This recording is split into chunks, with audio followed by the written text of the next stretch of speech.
daftar hutang BUMN jatuh tempo di tahun 2020 ini merinding saya. Saya list yang besar-besar dulu ya. Telkom 53 triliun, Krakatau Steel 15 triliun, Kimia Farma 7 triliun, Wika, Adikarya, PP, Waskita kalau dijumlahkan 130 triliunan, Garuda Indonesia 45 triliunan. Sisanya saya malas deh ngelanjutin. Lalu PLN misalnya punya hutang 600 triliun dan di sini kita punya perbedaan cara pandang dari sisi APBN. Entah bagaimana mungkin saya ini karena mungkin orang bodoh ya. Saya mengatakan bahwa hutang BUMN adalah hutang negara. Aset BUMN adalah aset negara. Sementara dalam postur APBN, hutang BUMN dimasukkan sebagai hutang korporasi atau hutang perusahaan. Sehingga secara rasio hutang kita aman jika disandingkan dengan PDB. Bagi saya ini akal-akalan karena bolehlah menganggap hutang BUMN adalah hutang perusahaan. Tapi kalau default atau kalau gagal bayar, apakah negara bayarin? Tidak. Oke, saya ulangi lagi ya pertanyaannya. Kalau PLN gagal bayar, apakah negara bayarin atau tidak? Sekali lagi, sang ibu mungkin mengatakan tidak akan menanggung default hutang BUMN. Oke, lalu lendernya PLN nagih PLN dan PLN tidak bisa bayar. Negara tidak bayarin, APBN tidak bayarin. Maka PLN akan disita oleh lendernya, oleh peminjamnya. Katakan oleh lembaga keuangan global. Lalu asetnya PLN diambil. Benarkah negara akan tetap tidak mau bayar? Sekarang PLN diambil oleh asing yang telah meminjamkan uangnya ke PLN karena negara tidak mau bayar. Rasanya tidak mungkin karena induknya BUMN adalah negara, maka pasti dibayar dan pasti menggunakan APBN. Dan itu pasti harusnya hutang BUMN dimasukkan ke dalam APBN. Jujur, bagi saya pribadi, kalau benar pengelolaan keuangan negara mau jujur, BUMN adalah milik negara, masukkan hutang BUMN kepada APBN. Juga berikut asetnya dicatat di APBN. Inilah yang membuat saya jauh-jauh hari menyatakan ketidaksetujuan saya terhadap negara berbisnis. BUMN sebaiknya bukan kementerian. Yang kedua yang bikin saya mangkel lagi adalah urusan Konawe dan Morowali, yaitu tambang nikel di Sulawesi Tenggara. Memang di WA akhir-akhir ini ada tulisan beredar seakan-akan dari mantan menteri yang terdahulu, menteri senior yang memuji pertumbuhan ekonomi wilayah tambang nikel. Ada 50.000 tenaga kerja Indonesia di sana, di mana tenaga kerja asingnya yang dari Tiongkok itu hanya bekerja sektor konstruksi. Setelah selesai konstruksi mereka pulang. Investasi tumbuh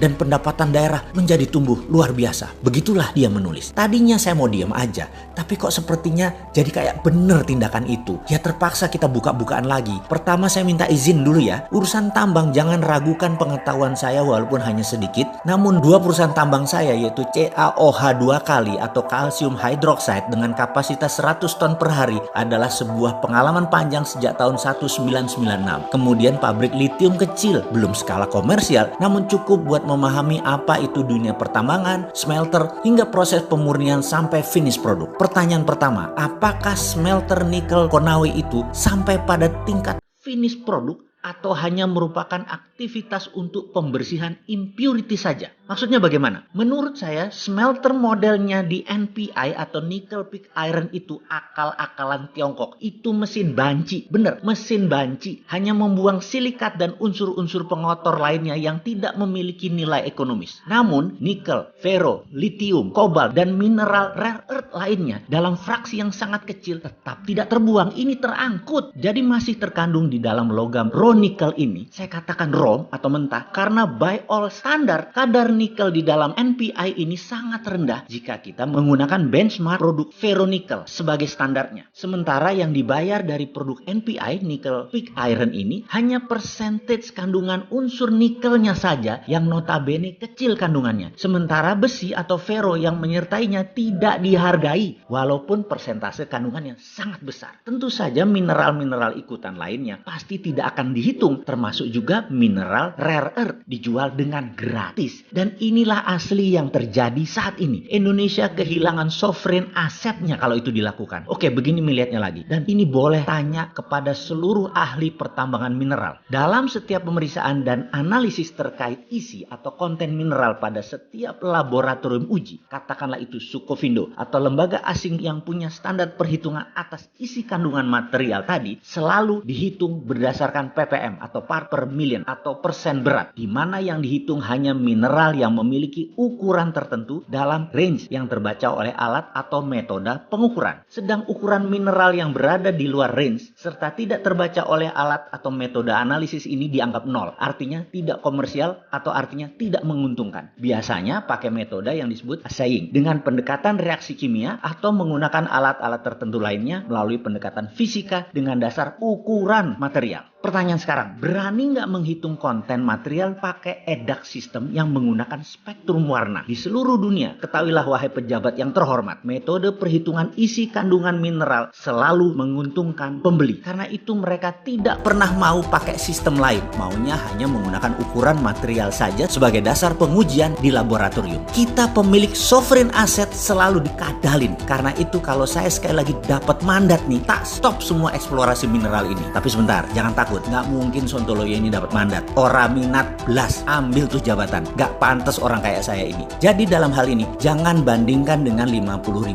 tenaga kerja Indonesia yang bekerja di sana. Lalu ada investasi 20 triliun sebagai sebuah kebanggaan. Pak, yang namanya investor duit 20 triliun itu ya harus balik. Kalau perlu, beli pejabat. Kalau perlu, pejabatnya diajak masuk bisnis. Namun sebuah kepastian lain adalah aset kita, mineral kita, sovereign aset kita hilang karena silau dengan uang cepat itu pejabat. Kalau dari pendekatan income statement sekarang, kehadiran investasi asing merupakan subjek pajak dan royalti terkesan sangat menjanjikan. Namun coba lihat dari kacamata lain. Untuk setiap material seperti biji nikel laterite ini, jangan hanya dilihat dari komoditi dagang atau trade commodities. Coba lihat dari kacamata mineral strategis. Mineral strategis pendekatannya bukan komoditi dagang yang dicatat sebagai revenue dalam income statement negara, tapi dicatat sebagai sovereign asset yang ada di balance sheet negara. Kalau dicatat sebagai sovereign asset, manfaat nikel di Morowali dan Konawe bukan untuk 50.000 orang, tetapi buat 5 juta manusia Indonesia. Lupa, tapi pejabatnya yang jadi pengusaha nggak dapat apa-apa. Maaf, lanjut deh lo, monggo. Kata dia, ya mending buat 50.000 orang lalu dibungkus propaganda agar terlihat pahlawan. Walau aset hilang, kan rakyat nggak tahu apa-apa tentang sovereign asset ini. Rakyat toh masih bodoh. Bahkan dikasih duit 400.000 per hari untuk ngebuzzer yang kesannya beda dengan apa yang dijalankan pemerintah. Pokoknya serang, banyak yang mau.